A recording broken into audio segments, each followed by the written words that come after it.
Perfect. So this is Dean with the Two Party Podcast. I'm here with Phil, and is it Peluca or Pelucha? Pelucha. Pelucha. So I'm here with Phil Pelucha, and I'm going to go ahead and introduce him and let him kind of introduce himself, let you guys know what he's about, what we're here to discuss. So go ahead, Phil. Thank you so much for having me. It's great to be here. So I'm Phil Pelucha. I'm the host and CEO of Billionaires in Boxers Media. Billionaires in Boxers Media is essentially a global influencer entrepreneur broadcasting network, which is a fancy way of saying we give entrepreneurs a voice.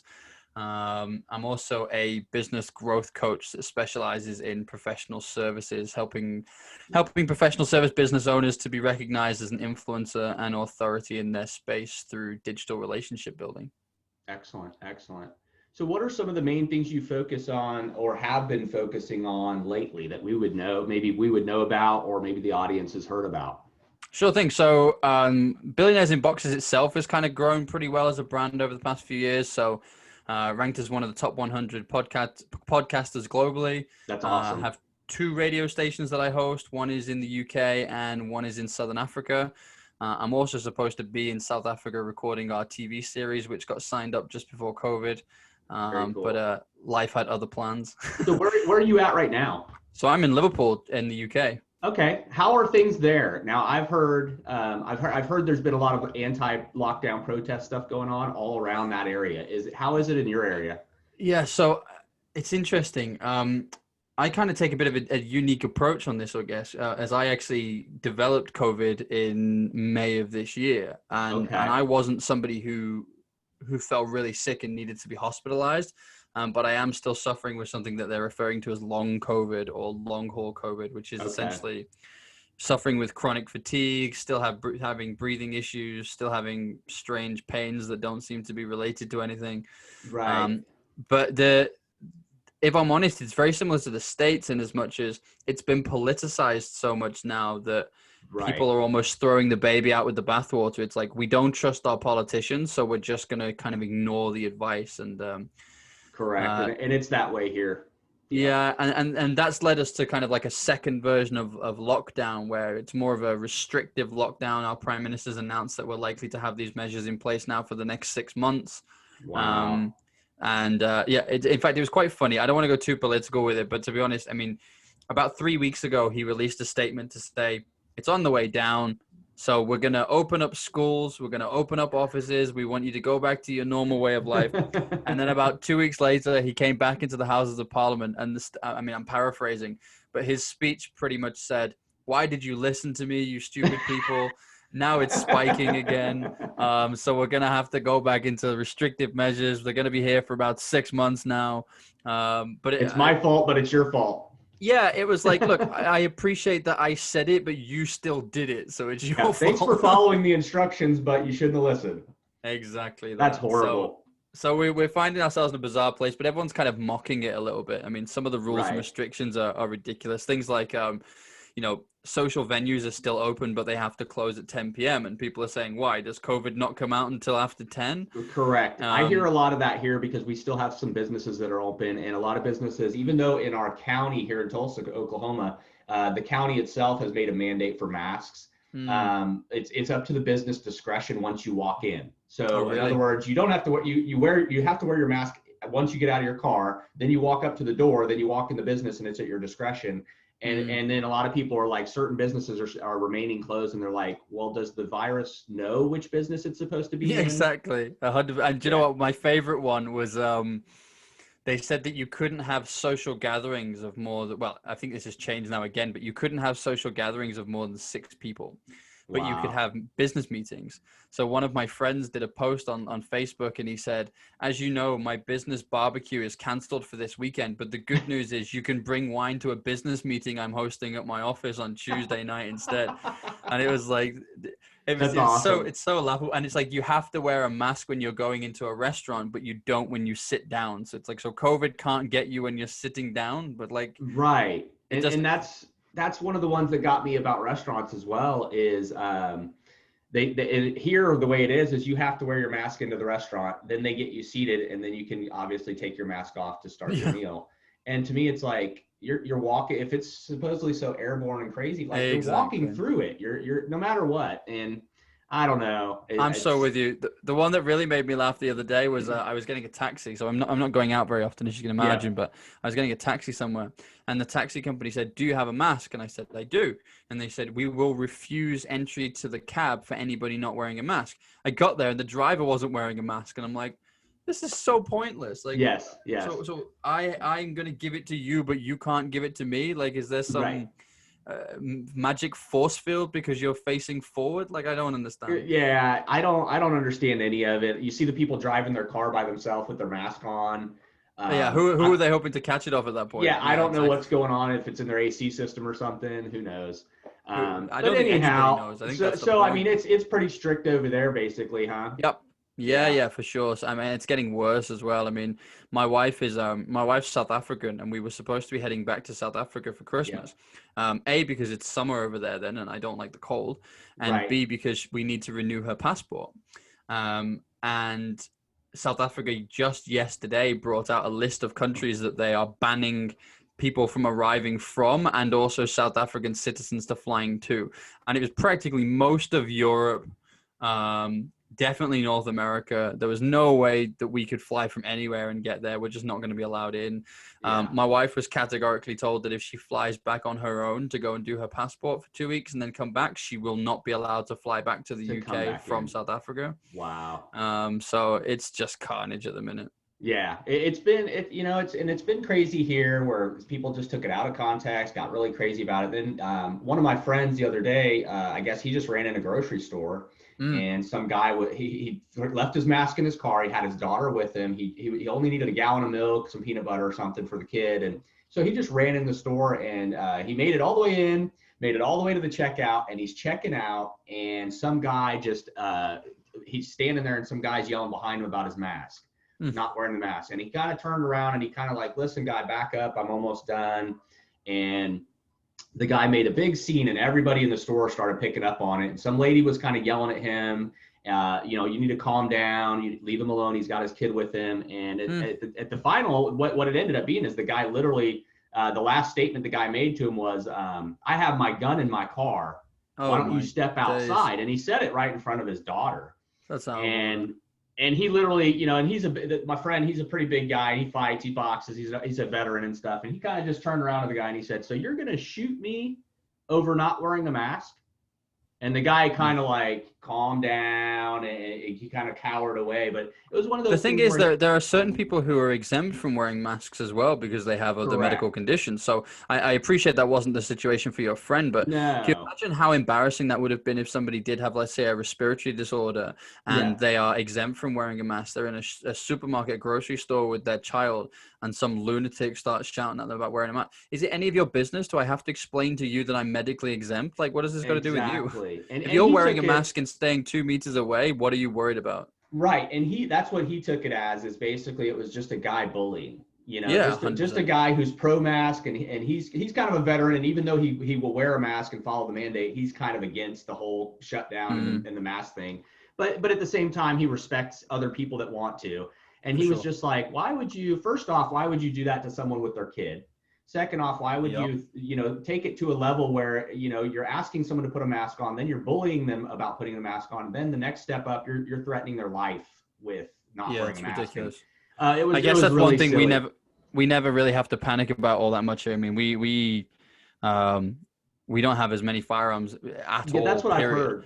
heard. In fact, it's very, very uncommon here. Yeah, And I think that's I don't know if it's a good thing. I mean, I probably is a good thing, I that's guess, I was because gonna say it's there's probably a good thing because we have a there's a lot of lot of gun violence here. well, there's a lot of idiots everywhere, unfortunately. Correct. So I mean, we London, take London for example. London is always in the top 10 figures for stab crimes, and I think that's entirely because we don't have Don't have firearms. guns. I think if we had guns, it would probably be following a similar Right. trend to the United States or certain inner cities in the States. Yep. So yeah, look, it's a. I'm not saying they don't happen. I guess the other thing here is that because it's obviously part of your right over there. You have the right to bear arms, and that's completely not the case here. Like, you can go to prison just for owning an unlicensed firearm here. That's what I've heard. Yeah. And I'm not talking about like 30 days, 90 days in jail. I'm talking Prison if sentence. you have a firearm that you do not have a fully fledged government license for, bought via the official trends, you are probably going to do 5-6 years in prison without hesitation. That's crazy. And so mainly the people that would own guns over there would be officials, government officials, basically. So or maybe a private citizen for maybe hunting or something. Yeah. So for hunting, I'd say definitely. Farmers, I'd say definitely do. I'd say that not even most of our law enforcement carry firearms. There are special divisions that are armed response units, and they would be allowed to carry firearms. Wow. But the vast majority of our enforcement officers would never carry a firearm. That's funny because just I think not last year, I think it was the year before here in Oklahoma, they passed what's called open carry law, and that means and basically constitutional carry also. So what that means is that every citizen who has the right to own a gun that's not a felon can carry a gun openly. So it's literally like the wild, wild west sometimes. I've gone to the grocery store and there's 5-6 guys with a gun right there on their hip, just normal people walking through the store like nothing. And I've met total opposite than there. Yeah, right? I think I've met far too many idiots to be comfortable just giving people out firearms. And that's how I see it too. And you know, I love guns. I used to go shoot with my father a lot. I used to go hunt. I mean, I don't carry guns on me. I'm one of those people. I believe that when you start to carry a weapon, you have some anticipation of using it, or it also escalates, doesn't it? You may use it. And while you do need it and you want to have it when you need it, I feel like the more you carry one and you know it's available, it potentially sets you up to immediately go for that all the time, which could potentially put you in a legal problem, whether it's self-defense or whatever. So I'm one of those. I boxed, I fought for many years. I kind of just take it on my own and pray to God that I'm the stronger person if I have to get in a fight with somebody. Do you know what? For me, I think it's the escalation point. It's like if you carry a knife, you're like 10 times more likely to be stabbed. Correct. And that's because the person is not going to come at you when you have a knife and they don't. They're going to come at you with a knife because they know that you have a knife. Correct. So if you're carrying a firearm, especially openly carrying a firearm, they are not going to escalate the situation unless they are also now armed. So now an escalation that could have been a fist fight in the car park has now turned into an armed standoff between two people, and that's it's taken it to a whole level it didn't need to be. You also look at it as if somebody's open carrying, you already know what they have. You know, so the bad guy already knows that you're going to take it to the level of a gun, so he knows to bring his gun. 100%. It's exactly. And so it just becomes one of those I believe in the element of surprise. So if I'm going to go to the store, or let's say go to a concert or a big gathering where you're still allowed to have something. You know, I would obviously be smart about it, but I don't carry a weapon in my car. I don't carry, it's just, a lot of people do. I used to when I was younger, but I don't have I don't have a need to, unless I'm maybe traveling with my family. It doesn't make any sense. No, completely understand. I'm one of those people. I'm not out there looking for trouble, and therefore, you know, if trouble finds me, I'm pretty confident in my skills, just training over my course of many years. And you know, maybe there's someone that'll take me, but at the same time, you know, I'm kind of putting my faith on. I kind of know how to disarm somebody. I know how to fight, and that's just where I leave it. I don't feel I need to bring a weapon out in the streets and just walk around with it constantly. Take that story of your buddy in the supermarket, right, in the grocery store. If that guy responded to him with, like, I've got my firearm in my car, do you want to step outside, kind of thing. Right. Well, if your buddy had responded, he instead said, are you really going to shoot me over a mask? But if his response would have been, well, I'm also carrying, buddy, so let's go. Well, that situation has now escalated to a whole new level. Correct. And here's the funny part is Bill, his name's Bill. He was carrying. He always carries. He's a veteran. He had it right there in his waistband. And he said, the guy said it, and he said, because in this state, if you were to show it, basically it's considered brandishing a firearm, and it's against the law. So, or it would be threatening. Sense. It would be using it in a threatening manner. So he was like, I wasn't going to go to jail for this guy.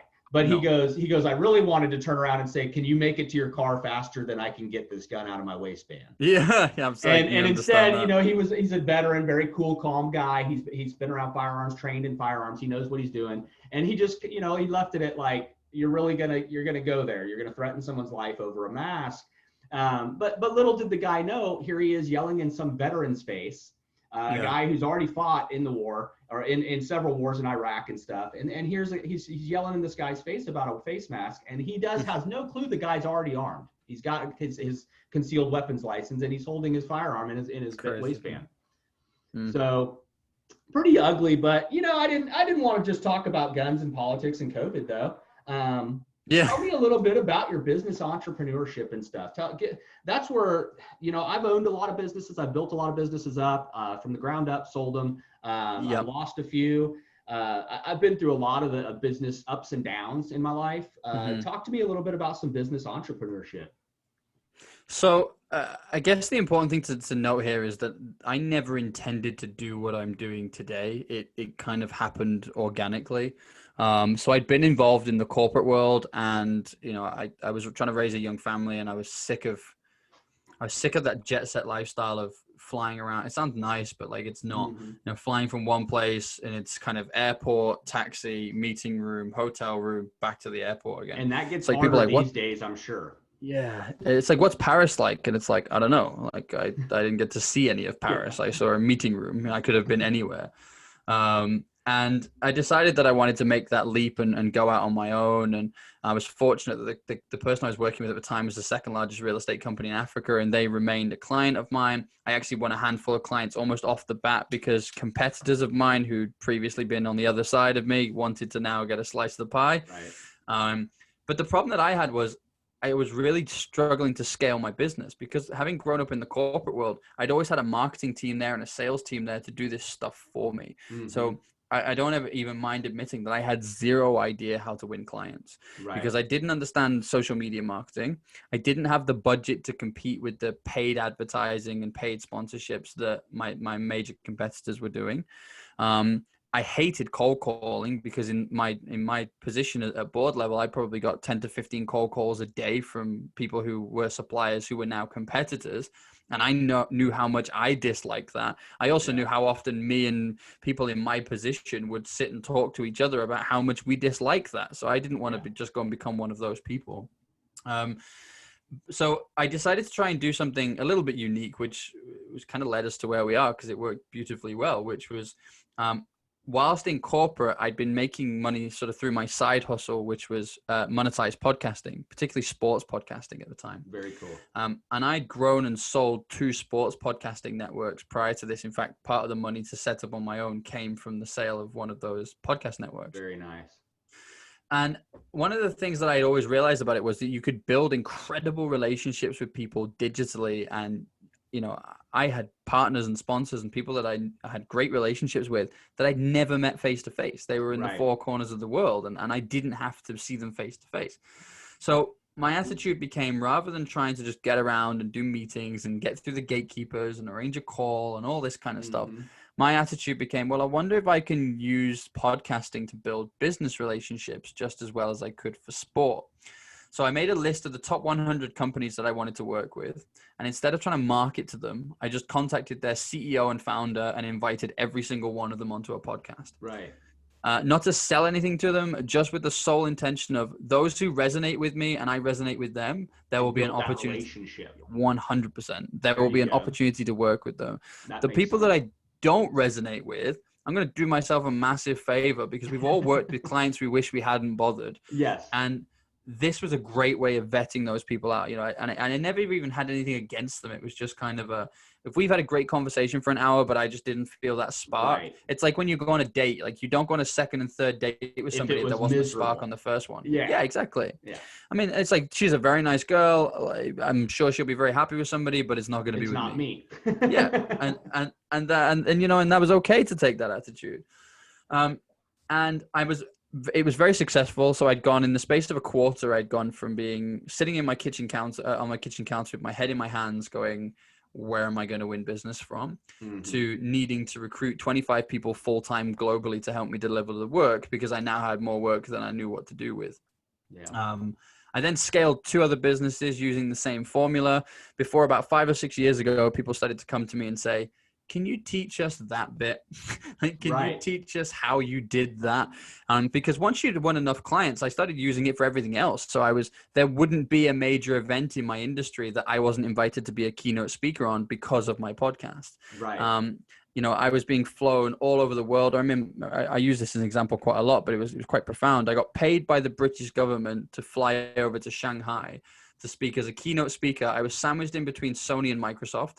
I had real imposter syndrome. Like, what am I doing here? But I won $150,000 worth of business in that one room just after that one talk. And I got paid to speak. I got paid by the government to go. And, I always said to people, like, why would I ever go back to cold calling and email marketing? Like, this is so much more effective. So we've now done it for our clients in 50 different sectors, over 50 different locations. We've done it with lots of different businesses, but I particularly like to specialize in working with professional service-based companies. As a surveyor by trade, I know that you're selling an intangible product. You're selling your knowledge. You're selling what's going on in your head. It's like being an accountant. It's like, how do you pick an accountant? There's loads of accountants. Yeah. And it's like, well, you pick an accountant based on who you resonate with, who you believe is going to do a good job for you and your business. And I always use the phrase, like, I hate the phrase service provider. I really detest it. Right. Like, your aim is not to become a service provider. Your aim is to become an outsourced strategic partner. You want to feel like one of the team, because then they don't replace you based on cost, or when another agency offers them a special introductory offer, you get dropped and they go to them. That doesn't happen. You're an asset to them at that point. 100%. And my job has really been kind of helping businesses to overcome that. But one of the byproducts of this was, becoming an influencer and authority in my sector and in my space. And I've been teaching other people how to do the same thing. So the first hurdle we like to overcome is, how many times have you heard people say, I'd love to write a book, but I just don't have the time because I'm so busy focusing on my business? I say it all the time. Okay. Well, this is a great example. I say it all the time. So a large part of your business as well will be winning and retaining clients. Whereas if you had an abundance of these clients that you were working with, they were paying you what you wanted to be earning, and you had much more free time because you've been given back that time that you spend vetting clients and doing strategy calls and all this kind of beautiful stuff. You can now put that time and effort into writing your book, or into, preparing a keynote speech, or doing a TEDx talk, or whatever it's going to be that you want to do, that takes you to the next level. But the thing that stops people doing that is that whole roller coaster business of, I've still got to pay my bills next month. So I have to focus on making sure that my business is doing what I need it to do. Yeah.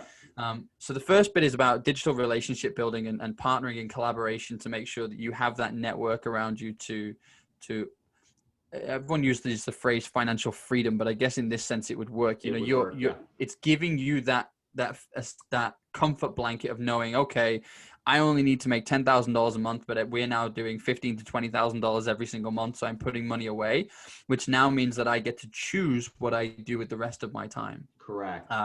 Some people just use that to buying your own time back in a sense. Absolutely. And some people just do that to spend with their families. And I will never knock that. I will always admire people that say, actually, I just need to make $8,000 a month and then I'm set. If you get me to 10, 12, like, I'll just chill with my family and everything's cool. Yep. I have nothing against that. I love that. Yeah. But there are other people who say, now what do I do with this newfound time? And it's like, well, now you become an influencer. Now you use that time to become a voice in your industry. And that's really what Billionaires in Boxes does, is that it gives people the tools and the training that they need to be able to have the strategy to win that business and gain that freedom. But then it's also the strategy that comes next with the, how do you become an influencer and authority? And then the third stage is, what do you do with that status? Right. It's like, it's great that people know you, but how many times have we heard of people who speak at all these events, but they never get paid anything? Like, they never win any clients. Yeah, or you just, they may become a somewhat household name or in the business world, but that's, you don't ever hear anything more. It's just, that's it. This person speaks, this person's name is known, but what are they contributing back to anything, or even building themselves higher? 100%. And do you know, I love the fact you said that, because for me, like, I said something a few years ago, and somebody stole it and said, right, we're going to talk about that forever now. And I said, the day I stop learning is the day I stop earning. Right. And I And I'm truly one of those, I really push myself and I hit these plateaus. So I come up and I do really good. I build something up. And then I call it my 7-year itch type thing. I Yep. always, about every 5 to 7 years, I get bored with stuff. Yep. I've been doing construction 27 years. I'm at that point now with, we have a construction business here in Tulsa, Oklahoma. I'm a general contractor. I am so bored. I'm so tired of construction, swinging hammers, even just going when it's a job I'm not even doing and I'm just babysitting my subcontractors. I get so tired of it. And I've reached that point, and that's one of the reasons I kind of stepped into this is I was like, I love, my wife's like, she tells me all the time, you love to talk. I was like, well, why don't I use the talent that I love to talk, I love to communicate, and I love building relationships with people. I like, even though I guess you could say I'm introvert, extrovert, because there's times I don't want to even deal with people, but at the end of the day, I'm the first person that will jump out my front door and talk to a stranger.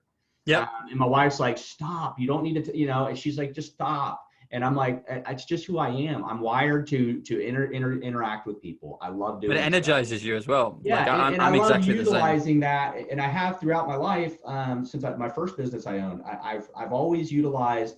I've never set I guess what I could say is I've never set a field goal, like a goal post. Yeah. I've always just said there is no goal post. You take this as far as you can take it. Absolutely. And when it becomes a point where I reach the plateau where I'm done with it, then I have to take my vision and go to a different direction or a different career or field. Yeah, I love that you've said that. So I describe that as trying on feelings, and I will do something until it doesn't feel right anymore, and then I won't do it anymore.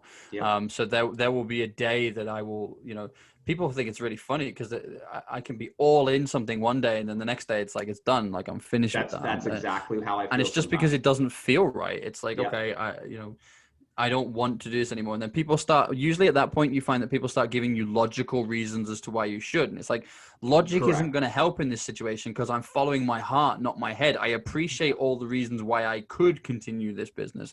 Like my ad agency, for example, it was really successful. We were winning loads of awards.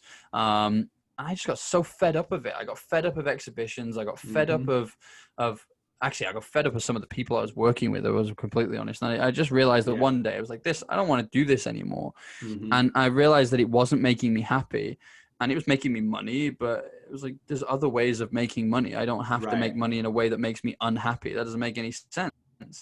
So it was gone, finished, finito, like done. Like, and I found partners to take it over. I ended up selling that business and I did a handover process, but there wasn't a moment. People kept saying to me, like, have you not had that moment yet where it's like, I want to get back into this. Maybe there's a bite. And I'm like, no, because once I've made that decision, it's done. And that's kind of where I'm at now. The one industry I've stayed with is construction because I know I'm good at it, and it's something I can start from the ground up. I could build a company every week if I need to in construction because I've just done it so much. Whether it be in the field work or whether it actually just be building the company itself.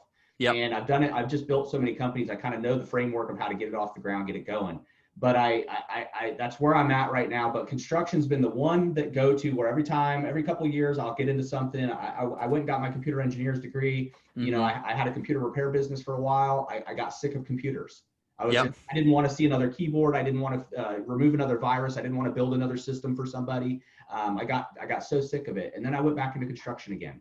I got out of that and went into a couple different fields, just online digital stuff. And I got sick of that. And then I jumped back into construction again. And while our business here is successful and I'm glad we're able to reach the clients we are, I personally, for me, it's like you said, I'm just not happy doing it anymore. No, you're not feeling it anymore. Waking up, 5 a.m. I work out for 2 hours. I go to at 7 o'clock to the job. I get home by 3 or 7 o'clock at night.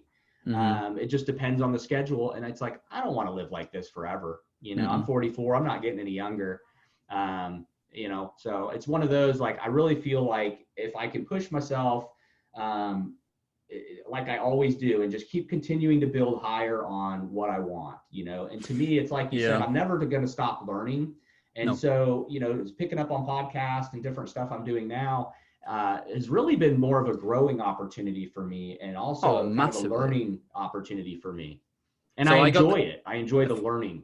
A few years ago, I was given the nickname the Napoleon Hill of podcasting, and I actually really liked that nickname, so I took it. But it was I was essentially just doing podcasting to learn and grow from really successful people, and someone said something, this is probably about 5 or 6 years ago, and it stuck with me ever since. And they just said, so your version of construction and growing construction companies, my version of that is headhunting firms. So I'm a really talented headhunter, but it bores the life out of me. I can probably do it for like 6-7 months, and then I'm like, I'm so done with burnout on it. Yeah. Yeah. I don't want to do this anymore. It's like, it doesn't get me excited like it used to.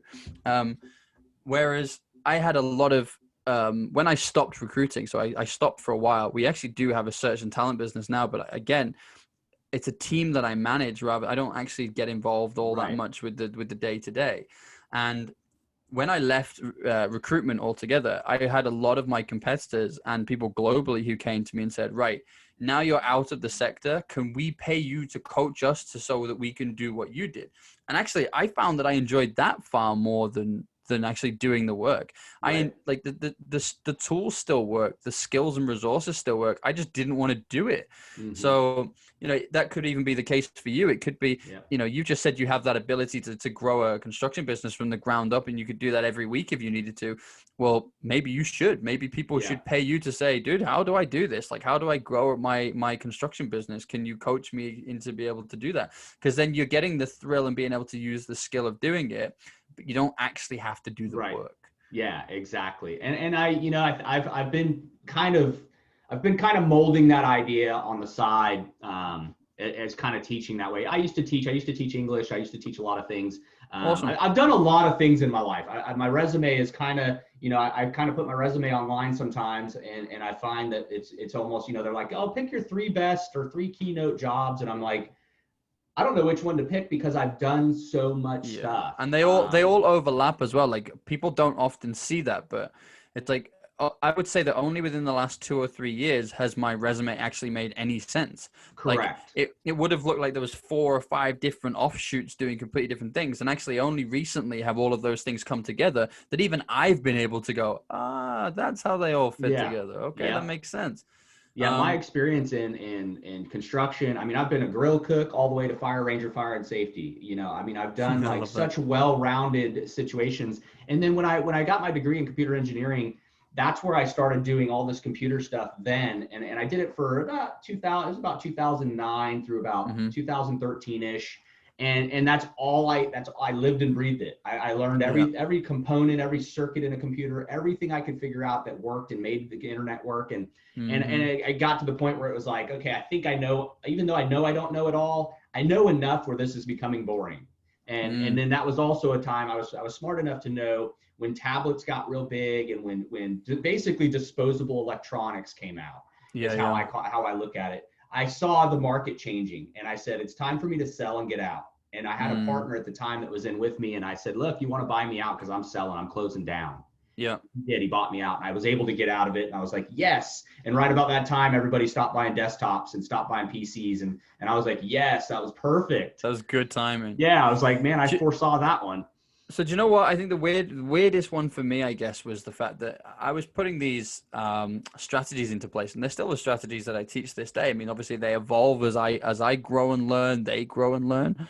But I almost started to feel like a bit of a, I don't know what you call it, like a jack of all trades, I guess. Correct. Because where I got to was, in fact, maybe not even a jack of all trades, because I'll give you an example, okay? So I ended up doing this partnership with several huge companies in the virtual reality space. And I was speaking on their behalf at these events, and I used podcasting to kind of reach out to that VR market.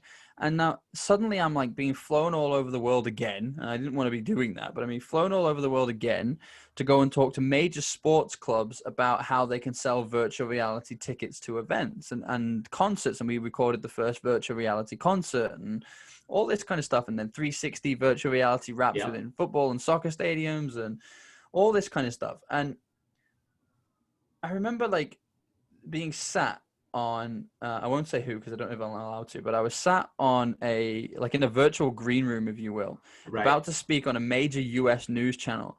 And they introduced me as an international virtual reality expert. And I remember hearing the words going, how the hell did I become an international virtual reality like expert? it just kind of rolls off the tongue. Like, it doesn't even make any sense. Like, there's lots of things that I know more about than VR. Like, how did I, but then at the same time, I'm being introduced at events as like a headhunting and talent expert and a podcasting expert. And I'm like, I'm so sick of the phrase expert. Like, what does that even mean? Because like the industry moves so quickly that even the experts aren't experts tomorrow unless they keep being on top of all this stuff. Yeah. So I remember kind of getting to the point where it was like, okay, I've got the formula now where I know how you can win business. I know how you can scale a business. I know how you can be recognized as an influencer and authority in a sector. Now, which sector do I want to pick? Because rather than having this across 5 or 6, because I go on shows and they'd be like, so you do this and you do this and you do this. Which one is it that you do most? And I'm like, I don't know, like all of them, apparently. Right. I don't know. But I remember kind of feeling to myself that actually I get more of a kick out of helping other people to achieve that status than I did myself anymore. Like, it was great initially. Like, don't get me wrong. Like, walking on stage when there's like 5,000 people in an audience and they've all paid a few $1,000s to be there, you're getting a slice of the pie. You know that X amount of them are going to turn into customers. Like, there's a great feeling that comes with that. And then there's also the feeling of, I'm 9,000 kilometers away from home and my wife and small baby are at home. And I don't want to be here talking about this shit to you people. Like, I want to be at home. 100%. Like, I don't want to be here. So, and then I started thinking about, I would prefer this so much more if I was helping somebody else to stand on this stage instead. They were paying me to teach them, because not only would they get the benefit from it that I'm going to get from it, they'd actually appreciate it. And I don't appreciate this. I don't want to be here. And that was where the real decision came, that I wanted to focus on helping other people to achieve that freedom. As I said earlier, whether that's just the financial freedom to have enough time to invest back into your family and not have to stress about work, because the mental stresses and strains that come with being an entrepreneur are second to none. Like, you may feel you have a stressful job, but your salary is turning up at the end of the month. You add into that your mortgage isn't going away, but you don't know whether that client's going to pay on time or whether they're going to pay at all. I mean, here's one that I never knew, and it probably sounds quite naive, and every entrepreneur listening to this will probably be laughing their heads off. I had no idea that clients didn't pay their bills on time. Like, I didn't know that was a thing. Like, my wages were never paid late, so I didn't know that was when I worked for someone else, I always got a paycheck. I don't know why I wouldn't get one now. Precisely. So it's like, I did the work, why aren't you paying it? It's like, oh, it's coming, it's with the accounts team, and you hear every excuse in the book. Correct. And I remember call one year I wrote person, call that person, this is who you need to talk to, and you just get the runaround. Well, one year I wrote off £65,000, which is probably about $80,000 worth of business in 1 year. And I had to write it off because I was just never going to get it back. And these people were there was 2 clients, one in particular, but they were just never going to pay. And I had to make a really painful decision of, I've already wasted a lot of time on them. How much more time am I going to waste trying to chase this money? But like, you don't know this stuff when you first set up, and it's stressful. Not at all. The first couple times you get stiffed on money, it's like a rude awakening. It's really painful. But you know what you find is, once you get to that kind of influence and authority level, they're a lot less likely to do that, because they're worried about their reputation in the wider industry. So it's not about you. They don't care about you. It's about, I'm worried that if this person decides to say on their podcast in front of their 85,000 downloaders, this company shafted me on money. They're going to lose business. So they're going to pay it, because and I would never do that, because that's not who I am. I've never done that. I've never named these clients, but it's that fear, but you shouldn't have to do that to people to get them to pay you for a job well done. I've always said, and I've said this in every aspect of business I've been in, is if you're asking someone else or requiring someone else to give you a service or assist you in some manner, you should pay. If you're not asking somebody for something, then you don't have to, because you're not getting anything from them. But it's one of those, I've always said to everybody, and it's funny, because I think I've only been stiffed. It's only been a couple times, and literally some of the landscape type businesses I've had that I used to own when I was real young, and mainly people that moved, or people that were like, well, you didn't mow the lawn right or something, and I was younger then, and I didn't know any better.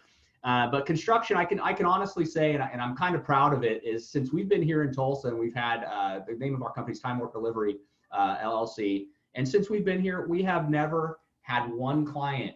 I've never had one client not pay us ever. Do you know what? It's a real problem. And it's amazing to get to that point where, like you Yeah. said, I mean, when you get hit with not being paid, you're like, oh, it hurts so bad. But when we built this company up, I said, you know, as long as I know, if I focus on doing everything on my end right, I make sure I'm giving them quality work that I would want in my own house, then they're going to come back. First off, they're going to come back as repeat customers. And second off, they're going to always want to pay. And I've had clients come to me and say, I will pay you up front because you did such a good job at my last house. We'll pay you up front to go ahead and get this project going. And I'm like, wow, people that will actually want to pay up front instead of me waiting on my pay. That's amazing.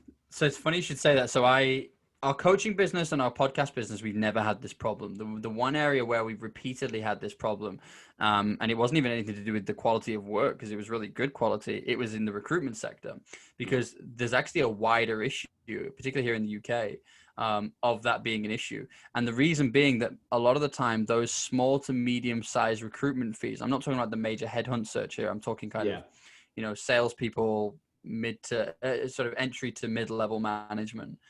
The cost of the fee is around the same amount of money that you would spend to recoup it, taking them to small claims court and all that kind of stuff. So a lot of the time it's like that I've actually heard companies say that they don't pay an invoice until they receive the first legal letter. And it's a real problem here. So about 7 or 8 years ago, everybody told me I was crazy and said, it's not going to work. Your business is going to close down, all this kind of stuff, because I went, that's it. Everybody pays up front now.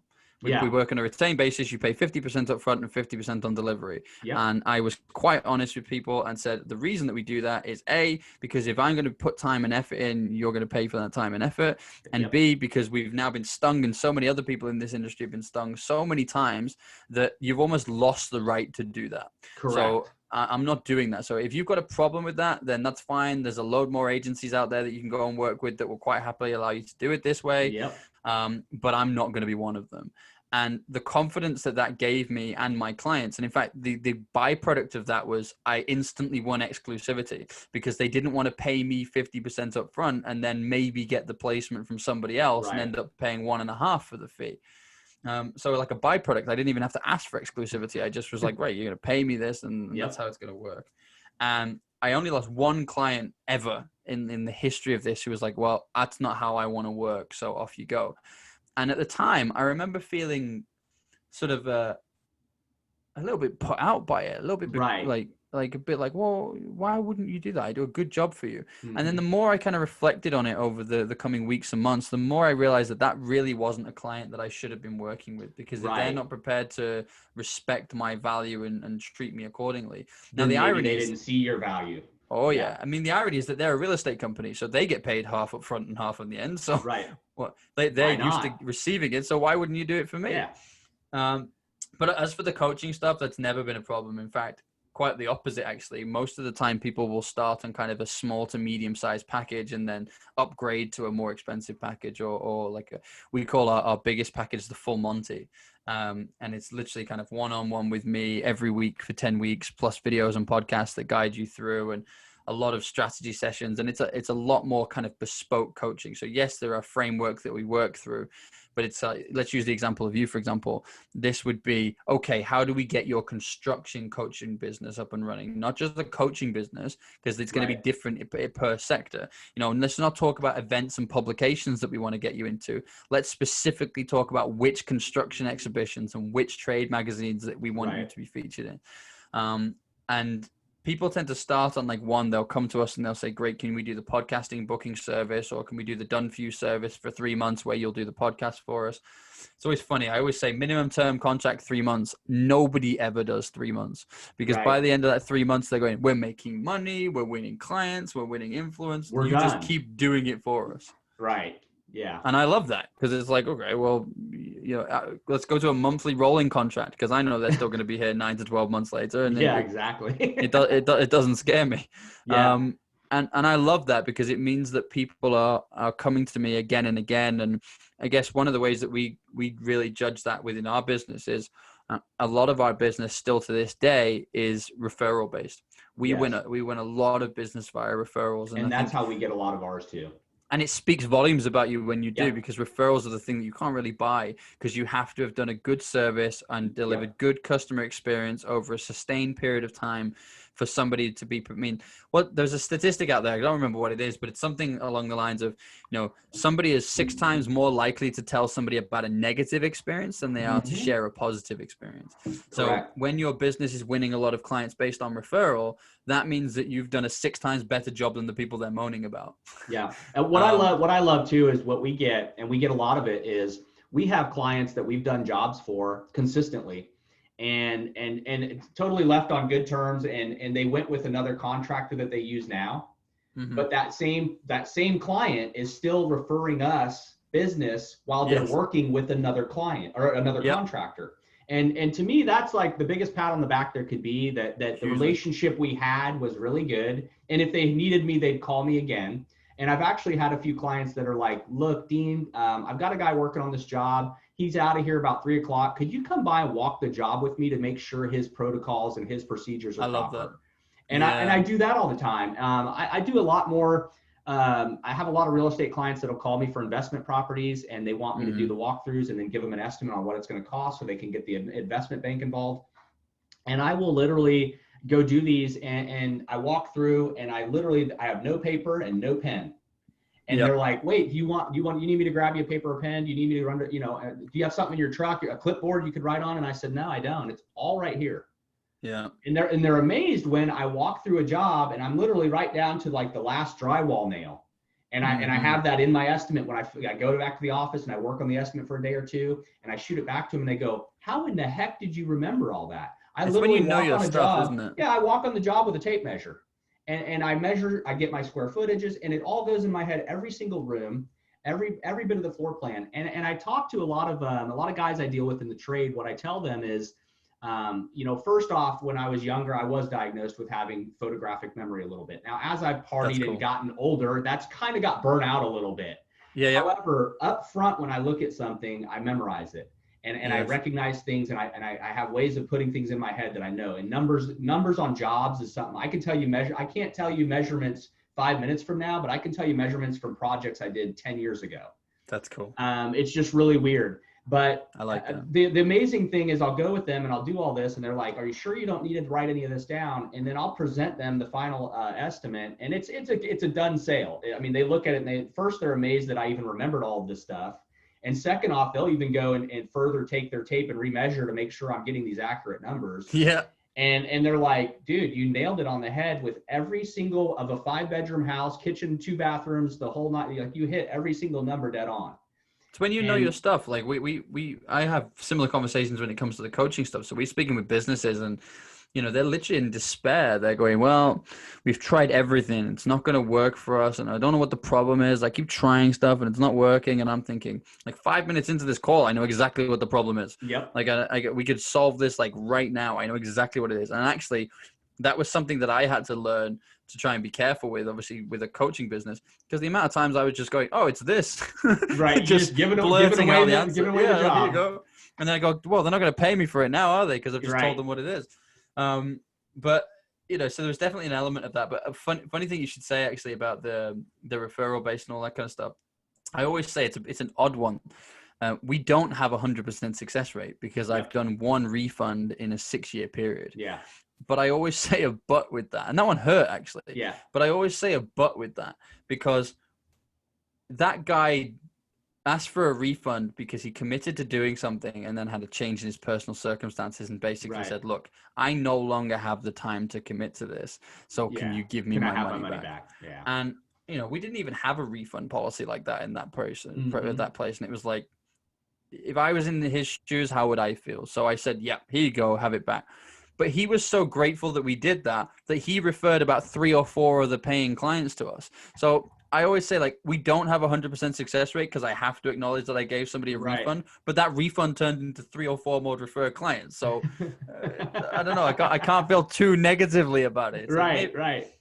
But it's always good to share, because I guess the reality is, if somebody said to me, oh, we have 100% success rate, I'd go, I'm calling BS on and that see, one. I don't. That's another thing. Like while we've always had clients that always paid, I can't say that it's been 100% success because there's all of the journey through a project for me is every project. Even if I'm doing kitchen and bathrooms for a prime example. Last year I think I did 36 bathrooms.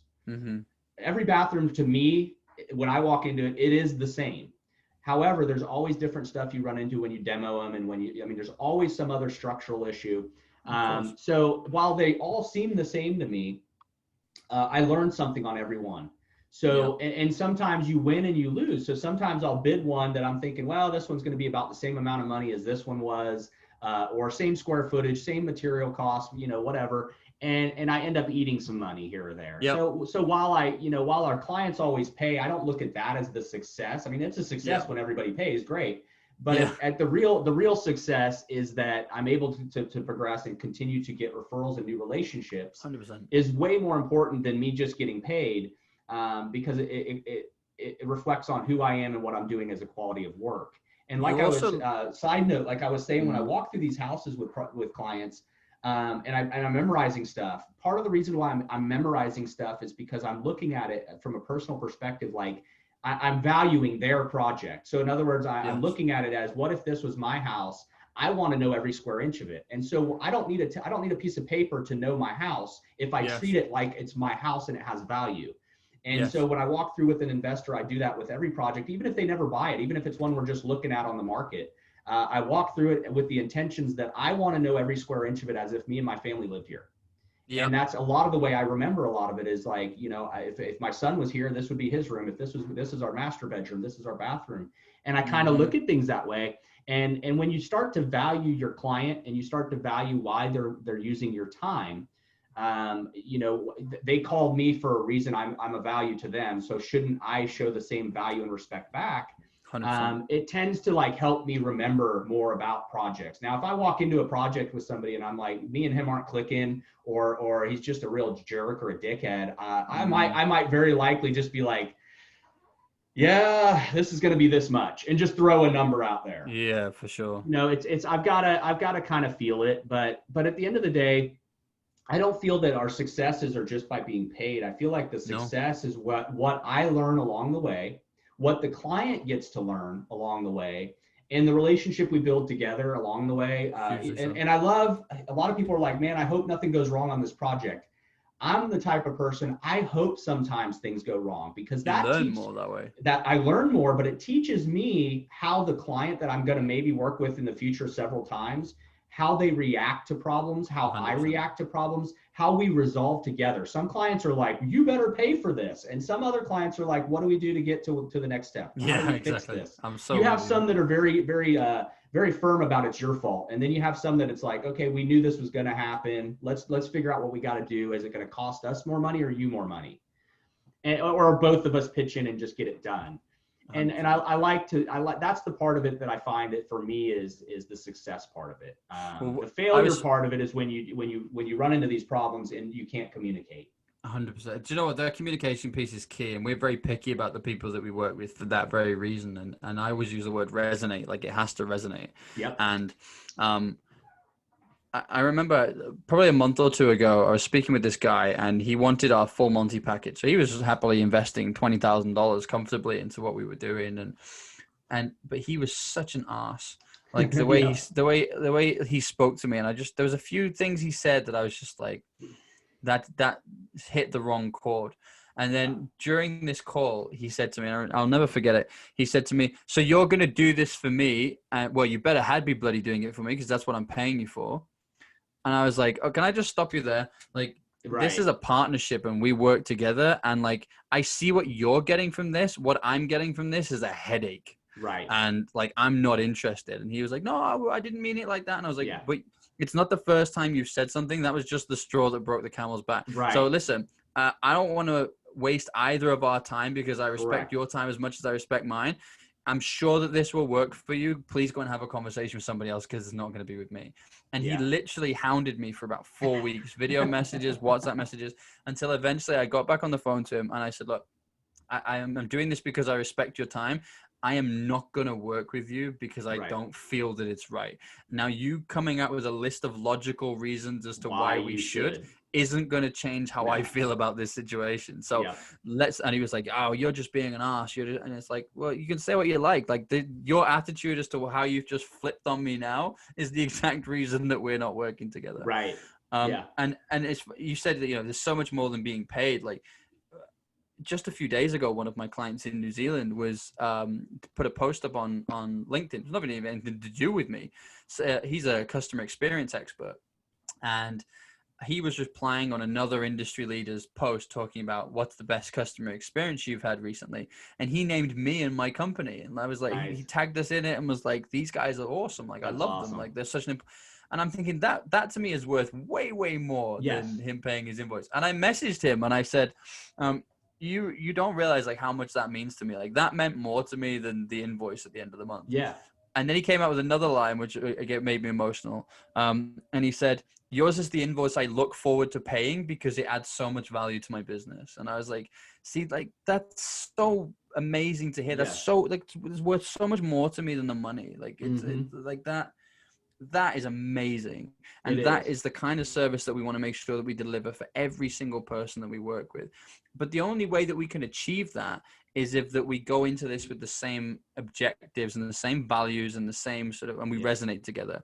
Because, a great example of a podcast, right? If your intention of starting a podcast to win clients is so that you can have 5 conversations every single month with potential clients in your industry and convert 1 or 2 of them into business, fine, easy, no problem. We can do that standing on our heads. Done. Yep.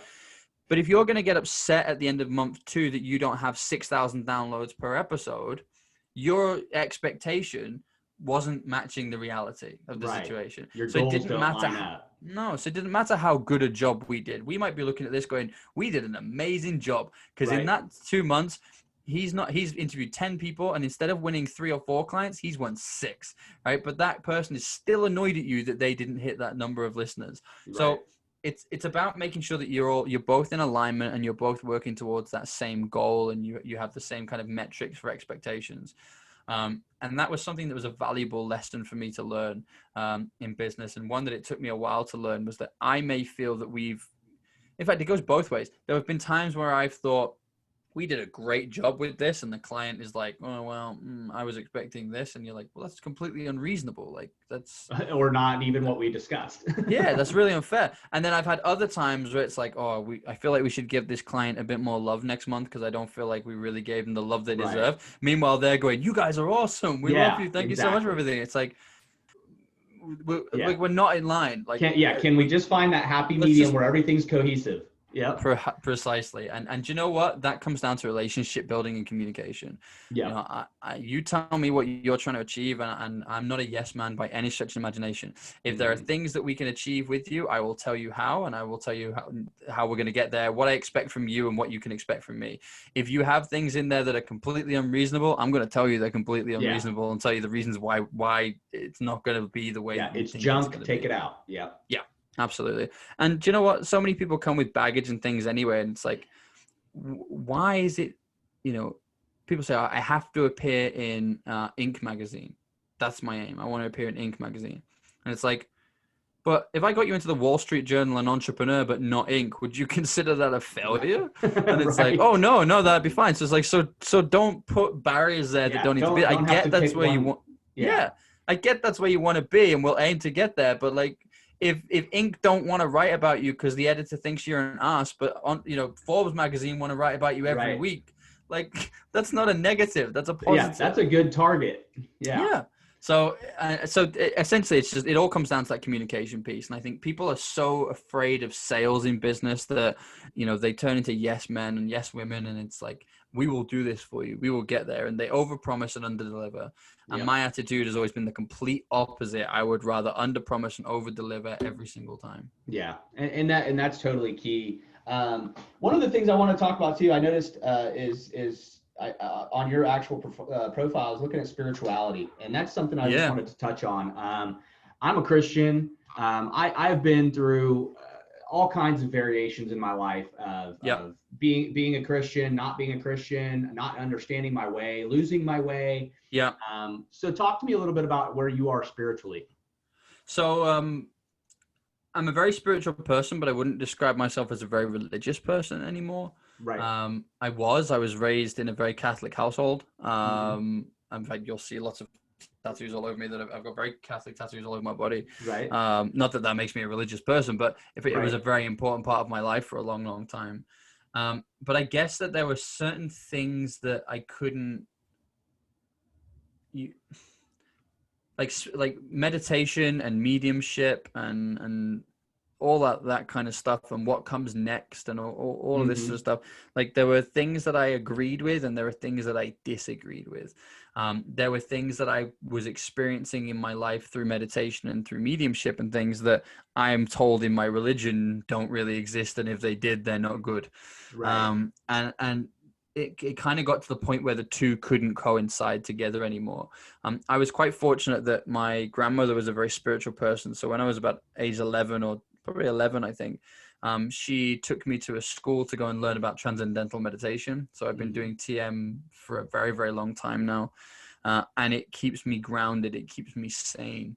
Right. It's an incredible tool. And I'm quite grateful that it's coming around again, actually, if I'm honest, in terms of meditation. People seem a lot more open to talk about it these days. Like 20 years ago when I was talking about it, it'd be like, what, you sit in a room and go, It's like, right. No, I never make that noise. Right, exactly. It's like, that's not how I meditate. It's like, do you levitate and stuff? It's like, no, what do you think I am? Like, I'm a Buddha. I haven't reached enlightenment. Like, you're sat having a beer with me. You think that I go home and put robes on and shave my head and sit and float for a bit? Like, what are you talking about? How do you picture me when I leave this meeting? Like, what do you think happens?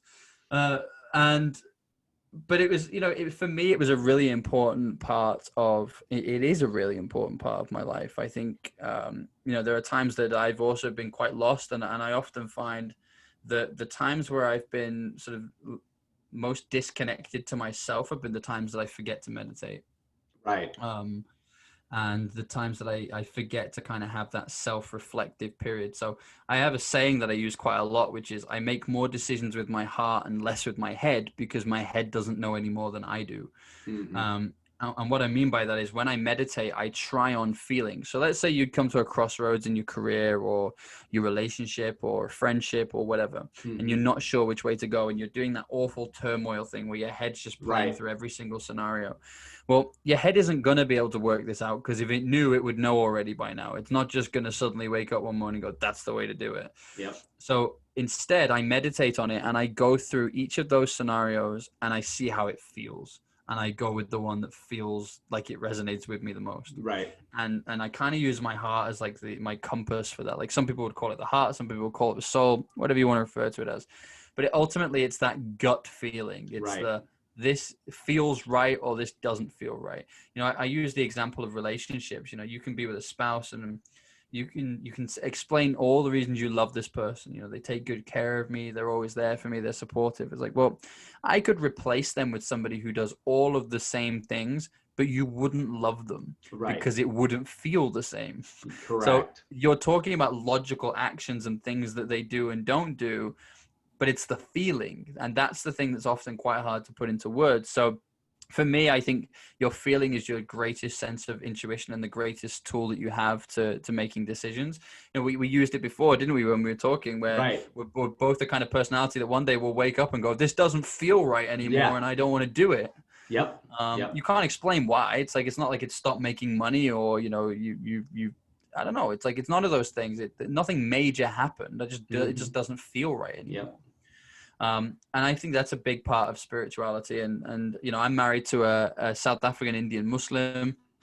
So we're raising our children in kind of a non-religious home in one sense, in as much as they are being taught about our religions. Right. But they're mainly being taught about spirituality. They're mainly being taught about following. To really identify with themselves and know themselves a meditation. 100%. Yeah. Yeah. Do you know what? Because you can choose a religion, and I don't have anything against that. I know people who were raised Catholic that are now Buddhists. I know people who, and whatever. I'm a Like firm whatever believer path you're in on. I'm a firm believer in having some sort of relationship with a higher power, or some sort of relationship with somebody Yep. above and beyond yourself, or even when you look deeper Yep. into yourself, having a relationship there, but understanding your being, and there's a bigger being. There's a Yes. bigger thing that we don't understand in the world. As far as religion goes, while I still go to church and I still attend, church for fellowship, religion has never, and even now, religion itself has never been the center of my focus. It really Yep. is about what I believe, who I have faith in, who I pray to, and really, it's always been centering who I am Yes. and having that 100%. relationship. But you know what? So for me, that's meditation. For other people, that will be prayer, and Right. and that's completely cool. For me, I guess I just got to the point where I didn't like the labels anymore. Right. Because I hear people that will describe to me that they're Catholic, but they go to church once a year, or they probably never go. Right. It's like, how are you possibly Catholic when you don't do that?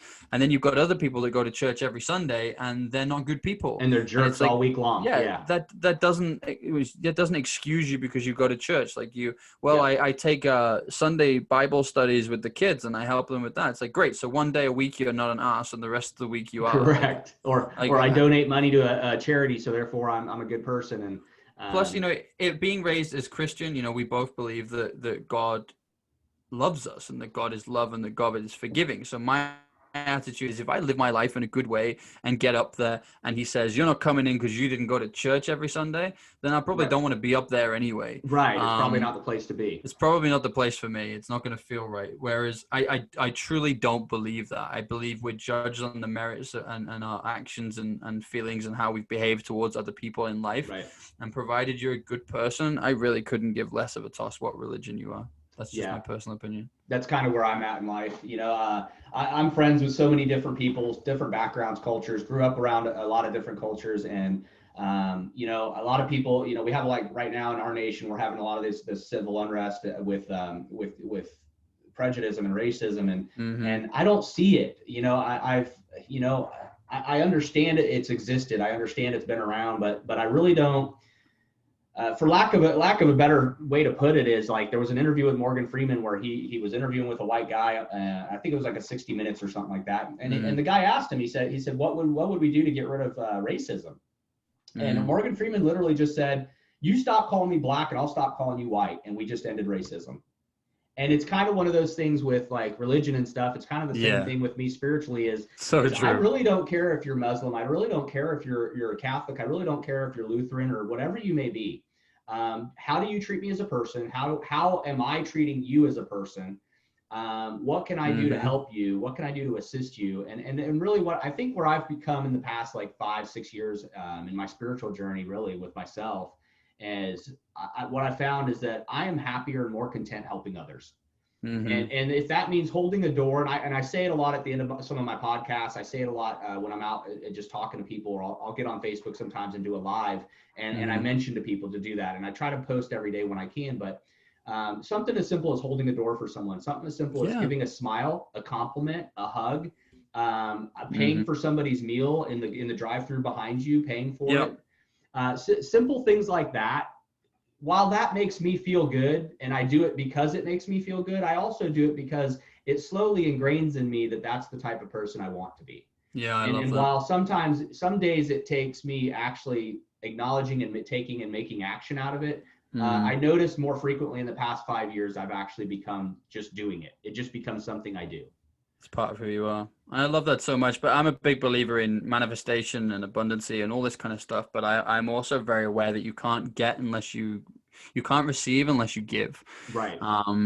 And you just hit the nail on the head, I think. And I'm not, when I talk about this, and this is touching on a subject that actually really does bother me, I'm not talking about these muppets on social media who give food to homeless people so that they can film themselves on a selfie doing this. Like, that is not it. That's not okay. No. In fact, that's the opposite of okay. The whole point of giving is, like, if I could give to somebody without them ever knowing it was me, that's even better. Yeah, right? That's the best. Yeah, that is 100% the best, because I did that for completely selfless reasons. I did it without the anticipation of ever getting anything back. I didn't need the kudos, because now you're doing it for ego. If you need to do it for kudos and likes on Facebook, then you're doing it for ego. Yeah. Whereas if, I'll give you an example, right? Here's one example, and I will share this because it was years ago, so I don't even mind doing it. We had a heat wave here in the UK. Now it doesn't happen very often, but we had a heat wave here in the UK, and I'd just got off the phone. I was in Manchester City Centre, and I was with my family having lunch, and a client rang me and said, "I need you to do this, this, and this for me, and I need it really urgently, so I will pay X for it." And they offered me a price that was about 3 or 4 times what I would have charged them for it. Yeah.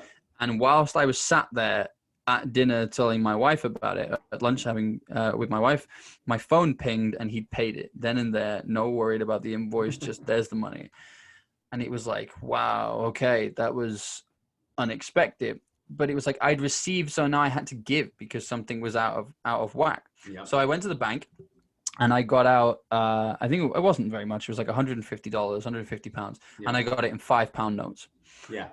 And I went to the shop and I bought 2 big crates of water bottles from the fridge.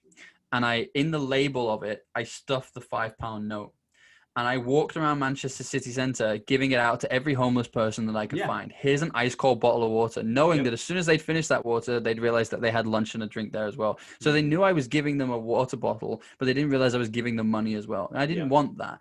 And there was no filming myself. I didn't go and post all over social media or my website or write a blog about how I'd done it. It was my way of giving back because it was like they are in a position that I could have found myself in extremely easily had a few things in my life not have happened. And I'm not going to judge somebody based on their current circumstances because it's not my place to judge. But I did that, and there's lots of things that are, you feel compelled to do. But I am a true believer in, if you're manifesting, I mean, people have tried stuff like this, like The Secret and all that sort of stuff. If you're trying to manifest something into your life and it's not coming, you might be the blockage. Like the fact that you're not giving enough might be the blockage. People who are afraid that they never have enough money. It's like, if you're prepared to give it away freely, even though you're scared about where your money's going to come from, that's where the universe will have your back and give you money. But if you say, I've only got $400 to last me to the end of the month, so I'm going to sit on this $400 really tightly and just hope that another couple of thousand turns up. Yeah, it's not coming. No. Right. But if you've got that $400 and you're prepared to say, realistically, I can feed myself and be okay on $200. I'm going to give the other 200 to people who need it more than I do. You better believe that the universe is going to have your back and take care of you in that situation. Yeah, I would agree. It's interesting how sometimes when you can, you just, like I said, it's been a journey for me of just really trying to make habit of this stuff and just trying to make, at the very end of the day, if it's my little legacy that I leave behind is that I did a few good things for a few good people. That's important to me. And I agree 100% about, sometimes we can be the blockage. Me and my wife are very keen on, we'll talk about a discussion of finances or something that's come up and we're never, since we've been together, while we worry about some bills that need paid, or while we worry about like, can we work on this project? We just got our roof done. There's a bunch of stuff we've done to the house. And it's kind of one of those, like, while we worry and talk and discuss about those things, we never worry about where the money's coming from. It's not that we have so much money coming in that we don't have to worry about it. It's just that if you sit around and you focus on, a good point you made is like, if you have $400 and that's all you have for the month and you're just going to sit on it.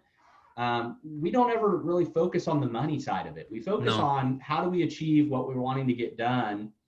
While we know it's going to take money, are we going to focus on getting the money we need? Are we going to focus on the money we have? Or are we just going to go ahead and keep living our daily life, attaining our goals along the way, which our goals are what we've worked together to bring in the money, which then finances the things we want to do. 100%. So we can't really stop at, we can never really just kind of isolate ourselves into like focusing on the money part of it. And when we're really wanting to give back to others, I've always felt this way. When we reach a point in business or we reach a point in our lives where we're at a point that we can help and lift somebody back up, that's what we should do. And it's your responsibility to do that. Correct. So like you just giving water and some lunch money to helping out some people that are homeless. And just even something as simple as just giving a smile and a compliment to somebody. Yeah. It doesn't have to be money. Exactly. It costs nothing. And you never know where somebody's at in life. You could literally compliment a lady on her outfit while holding the door to let her in a restaurant who's actually thinking about killing herself today. Yeah, 100%. It's such a or good she's point. super depressed or anxious. And with the pandemic and all the things in our world going on in society, there's while I tend to look at the positive, you tend to look at positives. We try to always stay positive and think about those things in our lives. Some people aren't, and we have to keep in mind that sometimes Well, do you know what? helping I'll give others is just giving a smile, a compliment, and it might change their dynamic of they could be suicidal, they could be depressed, they could be going through a divorce. There's so many things that just that one moment, that one smile, compliment, holding a door, anything can totally change that person's day, even if it's for one moment. Well, I'll give a task for your listeners, if I may, then, because it's just a task that somebody gave to me, and I think it's so profound. I mean, it's great for you, but it's also really good for other people. Go and have a look through your phone book, like your WhatsApp or however you communicate with people, okay? And pick 10 people who you haven't spoken to within the last 60 days. Right. Okay? And just message them just to see how they are. Mm-hmm. Just check in on them. Just drop them a message and say, whatever it is, hey, brother, just thinking about you. Wanted to just check in, see how you were doing. How's COVID period been for you? What's it like over in your area? Just check in and see how they're doing, right? Yep. With no expectation of getting anything back from that. Don't add in a, by the way, if you need any business, don't do that. Just do it for the sake of checking in on your fellow humans. Just and genuinely caring. Yeah, and see how they're doing. And do you know what? You will be amazed the amount of people that are like, do you know what? Thank you so much for doing that. That's great of you to do that. I'm fine, thank you. But then you may just find that one person who's like, actually, you know what? Things have been pretty tough at the minute, and they just needed somebody to talk to. And you being that ear for them right now is the best gift that you could give somebody. So it doesn't have to be financial. In fact, it's rarely financial. Yeah.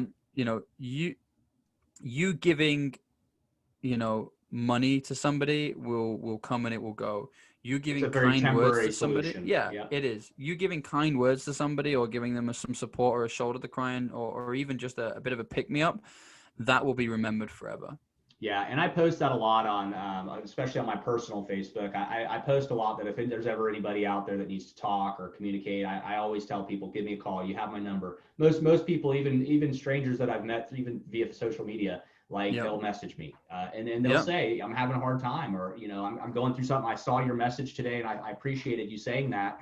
And I am going through a hard time. Pray for me. And I'm like, okay, well, that's really cool. What's going on? And I'll try to engage them, and whether they want to talk about it or not, that's at their discretion. That's them. But it's the point that door's been open, and maybe I help them relieve a little bit of stress that day. Yeah, for sure. So, for sure. But I'm going to go ahead and kind of wrap things up. But I want to give you an opportunity to kind of give us some insight on where we can reach you, where my audience can reach you, some of the stuff you want to throw out there. Go ahead. Sure thing, brother. Thank you. So yeah, do you know what? I just, as a global networker, I love talking to people. So I've really enjoyed this. So firstly, thank you for having me. Yeah, appreciate it. It's been a real pleasure.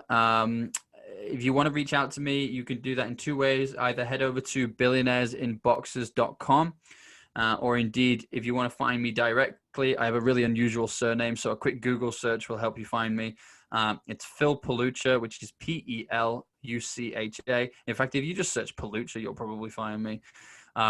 I probably shouldn't tell you this because the marketing team might go mad. I personally manage the LinkedIn page and Twitter page. The rest of it, somebody else does for me. But so if you want to reach out to me directly, LinkedIn or Twitter is the way to do it. Failing that, one of my lovely team will be able to help you. But, whether you've listened to this and think, you know what, this sounds really interesting, I'd love to learn more, or whether you've listened to this and think, this guy's nuts, like he doesn't know what he's talking about. I welcome all kinds of feedback. So hit me up. Awesome. Well, Phil, it's been great. It really has been. I'm going to go ahead and sign off of here. I'd love to have you again. I'd love to be on your show. 100%, brother. Sounds great. Let's make it happen. Let me know. I'd love to jump on yours as well. We could further some discussions. I've had a great time. Me too. I'm going to go ahead and look some of this stuff up too, because I'm really interested, and hopefully in the future we could kind of touch on some more things. 100%. Be happy to. Have a great day, man. You too. Thanks, buddy. Yep.